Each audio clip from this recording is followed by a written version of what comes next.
The first human warship crossed the boundary of the Concordat at exactly midnight Standard Galactic Time. That alone should have been impossible. The boundary was not a line in space. It was a volume, a laid lattice of gravitational distortion, quantum phase locks, and observer-dependent reality anchors. No known species could cross it without weeks of preparation, synchronized jump calculations, and the blessing of at least 3 senior navigators. Even then, vessels arrived scared, systems half-fried, crews shaken by the echo of almost wrong universes brushing against their hulls. The human ship arrived clean. No radiation spike, no space-time shake, no warning tremor in the boundary monitors. It simply appeared.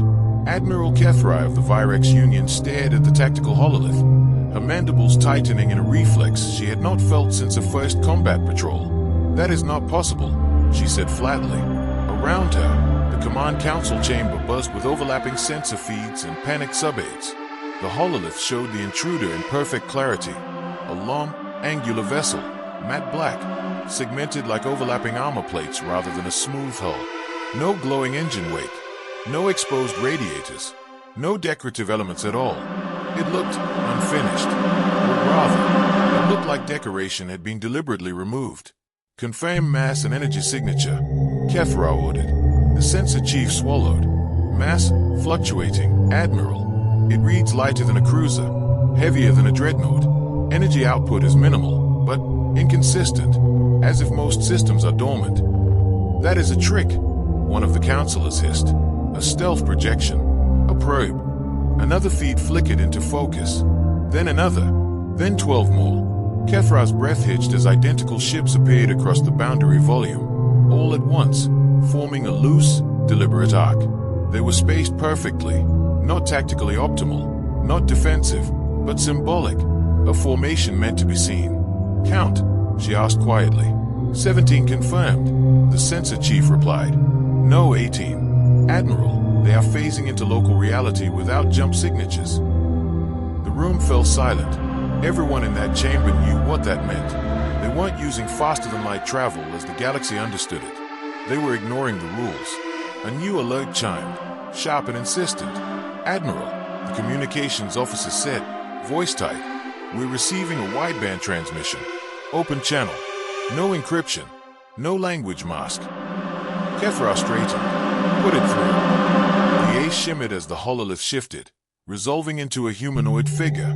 Bipedal, upright, symmetrical, human. They wore a dark uniform, unadorned except for a single insignia on the chest, a stylized star enclosed by a broken circle. Their face was expressive in a way most species found unsettling. Eyes forward, muscles too mobile, emotions visible even when controlled.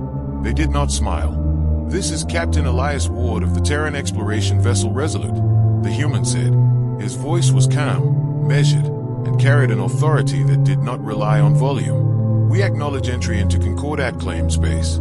This incursion was deliberate. A ripple of outrage passed through the chamber.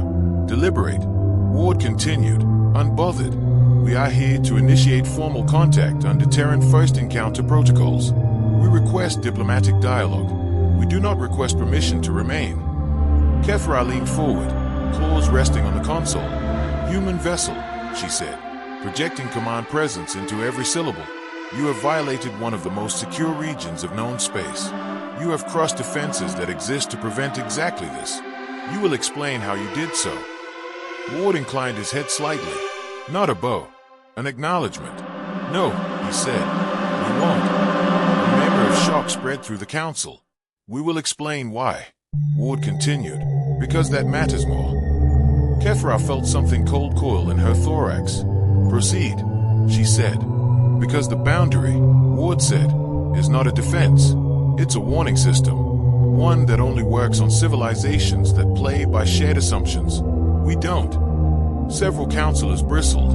Ward's eyes flicked briefly to one side, reading data. Kethra realized. He was not just looking at them. He was analyzing the entire chamber through the open feed.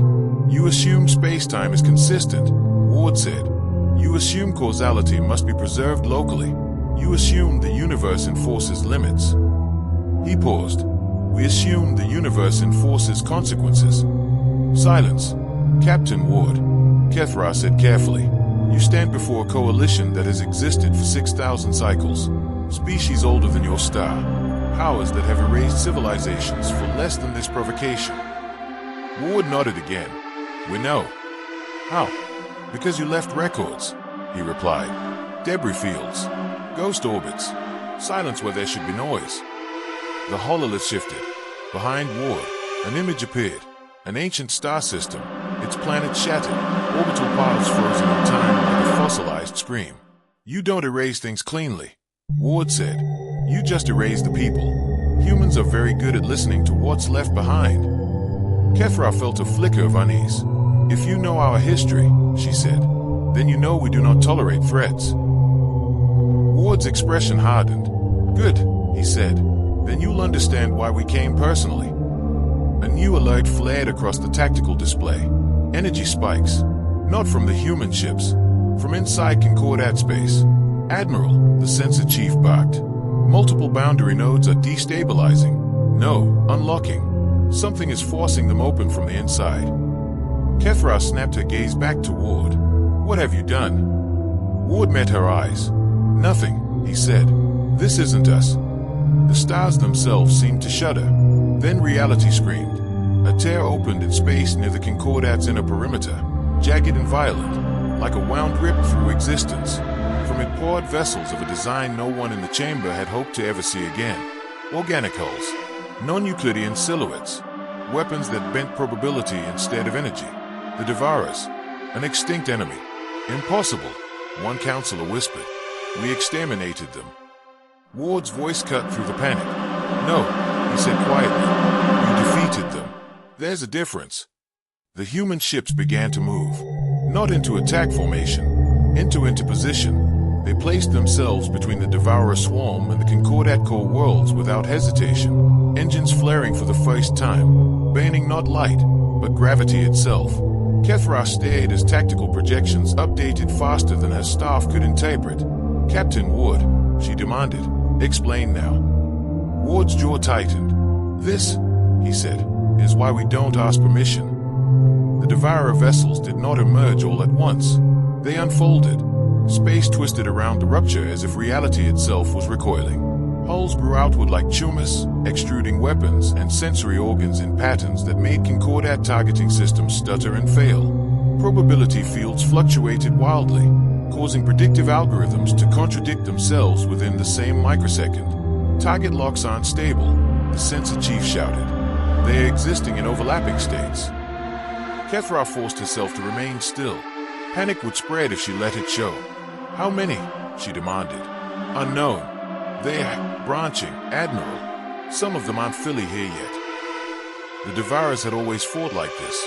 Not with brute force at first, but with confusion, fear, and the erosion of certainty. They did not rush. They arrived, slowly and inexorably, letting their prey realize that the rules no longer applied. And still, the human ships did not retreat. Instead, they moved forward. The 18 Terran vessels spread out with surgical precision, forming layered defensive shells between the Devourer breach and the Concordat worlds beyond. Their formations were asymmetric, constantly shifting, as if each ship were responding to a threat no one else could see. Human vessels, Kethra snapped. You are placing yourselves directly in the path of... We know, Captain Ward replied, his voice steady. One of the counselors hissed in disbelief. They're insane. Ward's eyes flicked toward the speaker. No, he said calmly. We're experienced. The first Devourer attack came without warning. A lance of distorted space snapped outward. Not light or plasma, but compressed probability. An attack that rewrote outcomes rather than applying force. Concordat warships had fallen to it in the past without ever registering a hit. Their reactors simply deciding they had already exploded. The lance struck the lead Terran ship.